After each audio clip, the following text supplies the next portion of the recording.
السلام عليكم ورحمة الله وبركاته. وأنا السلام أصحاب تالكم كوردن ميل كستو أتشوتان سلام كبعدي مقال كنا ما أنت وحكو سابسيا قصة رنتي عبر قاضي شما إنتانا قصة دو قد قلن هدات شلانكو كو عصبتا سبسكرايب بتصارسا هدي هروني ولا تشوتين مقال كنت الله يرساركت كسو دو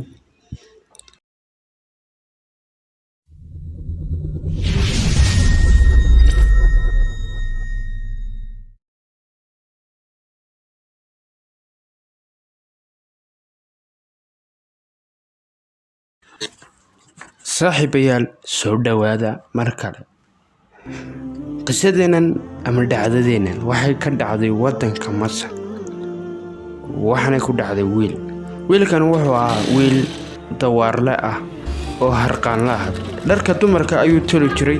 magaalada Iskandinayn ayuu ku haystay dawaarkaas ayuu ku toli jiray. maalin maalmaha ka mid ah isagoo shaqadiisii ku guda jira ayaa waxa uu yimi wiil reer Falastiin ah. wiilkii ayuu shaar buu tolay. kadib markii shaarkii uu tolay wiilkii ayay isbartay. wiilkii barashad ka bacdi wiilka ayuu ku yidhi maxaad ka qabataa waddan magaalada Iskandinayn.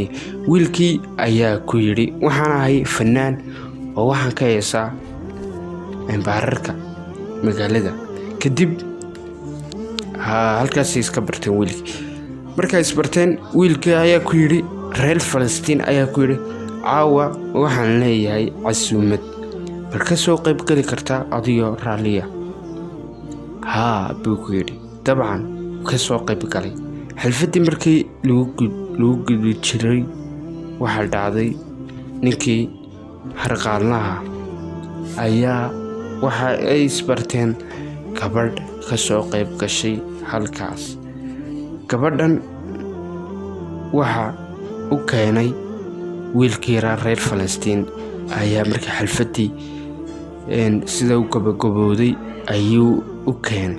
wuxuuna ku yidhi iska baruu ku yidhi inankan waxa weeye adeerkay barasho wacan.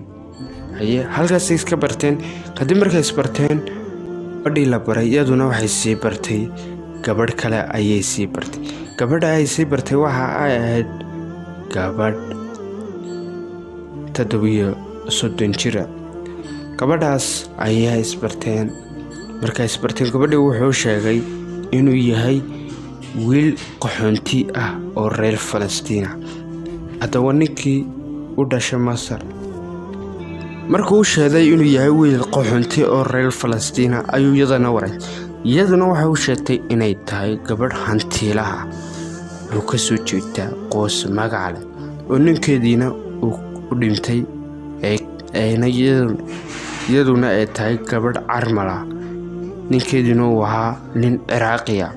dabcan halkaasay iska barteen. muddo markii ay wada hadlayeen jacayl baa dhexdooda ka asaasmay. jacaylkood mug leh. kadib markii ay ka soo wareegtay muddo bila ah ayuu wiilkii ayaa gabadhii ka war helay inay tahay gabadhanu gabadh jirkeeda ka ganacsata aanan ahayn gabadh hantiilaha sida uu sheegatay. dabcan iyadu waxay ku tiri anigu waxaan ahay gabadh reer magacale ka soo jeeda. dabcan isagu markuu ogaaday inay tahay gabadh jirkeeda ka ganacsata hase ahaatee isagu awood uma laha inuu dhanka kala hadlo oo waayo jacayl ayuu u qaadayba. miskiinka yaraa jacayl bay ku abuur. No, God, please, no! aamin sooreen kooxma.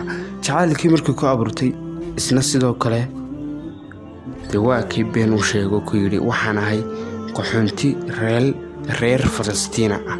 isagoo Masar u dhashay ayuu ku yidhi qaxoonti reer Falastiin ah ayaan ahay.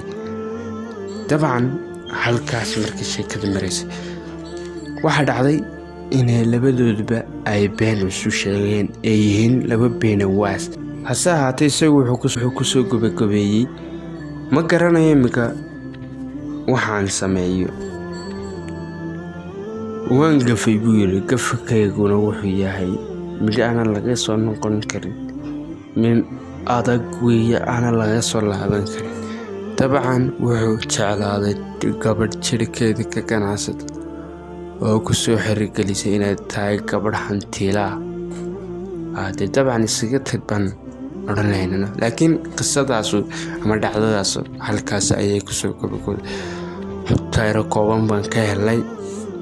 haddaba ninkanu ilaahay inuu mahad celiyay ahayd, waayo gabadhan uu xidhiirka la sameynay gabadh yar oo warmooga ah maanay ahayn. waxay ahayd gabadh iyaduba soo jabtay oo tuu la dhigay mid lamida ayay la dhigtay. isna wuxuu iska dhigay wiil qaxoontiya oo reer Falastiin, iyaduna waxay iska dhigtay gabadh hantiilaa. marka dabcan odhaahba ahayd haddii aad beenaale noqotid dhankaaga waxaa soo degdegi doona beenaha, haddii aad noqotid tuug jeebsiibahana dhankaada waxaa sidoo maraboobka kuu dhegi doona dembiyada aad gashay jid kastoo aad markidba. dabcan odhaahda haddaan halkaa kaga nimaadno, marka iska jira wiilasha iyo gabdhaha waxaan leeyahay beentu ma wacna. qofka bila'aadanka runta loo sheega, runta qadhaadh ka dhawaaji baan ku leeyahay. waayo haddaa wuxuu ilaahay ku siiyey baa la sheegta. haddaad hantiila tahay anuu hantiilaana idhe, haddaad tahay dadkaanu ilaahay waxba siintay runta sheeg. dantu la yaab male baa hore loo yiri, dantu la yaab male. midda kale waxaan raggan la hadlayay iyo dumarkaba waxaan leeyahay qof weli markaa xidhiidh la sameynaysaan, xidhiidhka labada cisho hore haddaad iskaga xiisootid oo jacayl u qaadid xidhiidhka ku rafaaday muddo markaad aduu 2 bilood ama 3 bilood wada hadashaan oo qofka dabeecadiisa aad baratid, siduu fikiraya aad baratid, siduu dhaqmaya aad baratid. haddaad aad xidhiidh la sameeytay aad isa jeclaatid ka war hadhowna noqdo qof dabeecad qallafsan mayna mushaakil ahayn. ama marka qofka xiriirka la sameynaysid markiiba ku degdegin. waxaad arkaysaa dad qof ay shalay isbarteen xiriir la sameynaya markiiba. qofkan isjajaabi, baaritaan ku samee, wuxuu kuu sheegtay inuu yahay iyo inuu qof dabeecad yahay, dabeecad wacan yahay, iyo inuu yahay qof samir leh. marka uu leeyahay qof samir leh waxa weeye qof markaa dhow aad gurigooda gashaan oo heer dhisataan duruufaad soo waajaa qof ku samri kara inuu noqdo. laakiin dad baana jirin ana samirka aqoon. What the heck? You tripping, bro? You tripping? sidee waxaas u dhaceen? marka samirku waa qayb nolosha ka mid ah. marka qisadeenan ama dhacdadeenan intaasay kusoo gabagabowday. allahu aclam inuu inantii siduu ku raacay iyo inuu ka hadhay, balse inuu ka hadhaan filaya. dabcan raaci maayo oo gabadha jirkeeda ka ganacsata. marka waxaan leeyahay waxaad ka faa'iideen inunkuna commentida nagu reebaysaan.